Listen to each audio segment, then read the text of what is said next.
It's finished Altrincham 0, Halifax Town 1. Altrincham manager Phil Parkinson joins us.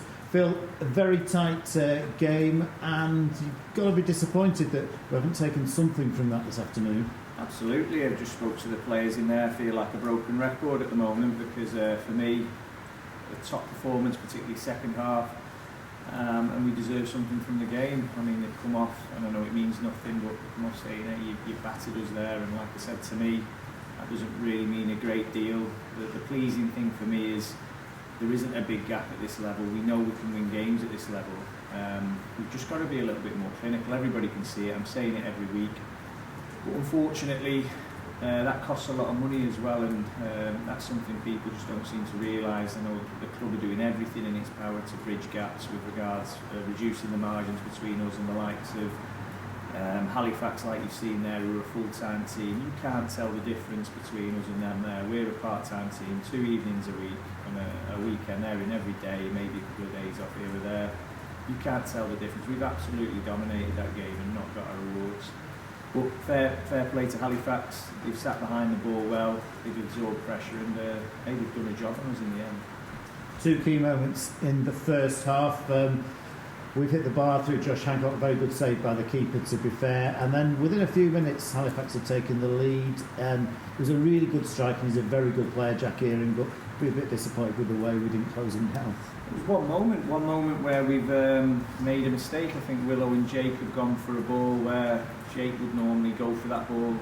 I think there's just been one moment of confusion, and as you said, the lad's a quality player, and he's finished from distance outside the box. They haven't had a shot within the box, and if Josh takes his chance that Big Sam Johnson saved, then again it could be a different story for us. But that's the way this season's going. We've had 3 years of nothing but success and winning games every week, and we've been playing very similar to what we are there. So I know at some point the lads are going to adapt. We're going to find a feet, and once we find that player who's going to score us 20 goals a season at this level, which is very difficult to find. A lot of teams in this division are looking for that forward as well. If you listen to opposition fans, opposition managers, it's not like everybody's got one.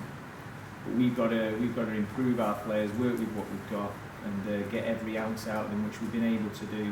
And one thing for sure is they give everything there, and they played our way, and I think our fans will be able to see that.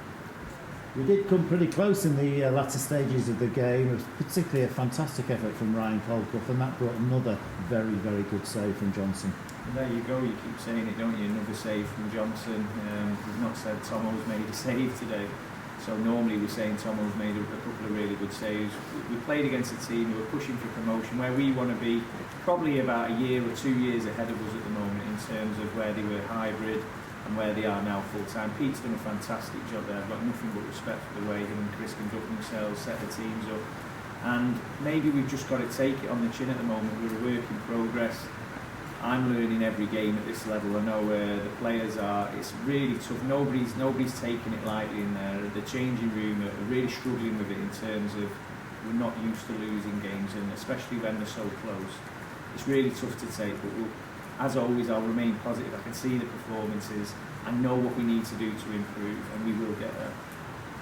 We have lost a few games recently, but in terms of the longer term, things are moving forward almost week by week with the football club, and we're making some giant strides. And obviously the big announcement in recent times has been that you're going full-time, and Neil, who already is a full-time assistant manager, his role's going to change slightly. That's a big step for Altrincham Football Club. Yeah, I keep speaking about bridging gaps. That's what we're trying to do.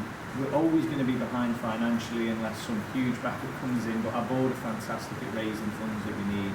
I back the football club, they back myself and Neil in terms of I put everything on the line because I believe in what we're doing. I know we can get to where we want to be, which one day is EFL football. That's what we want to achieve. That's why I've done what I've done. I've given up my job. I've put everything on the line for this club, as they have for me as well.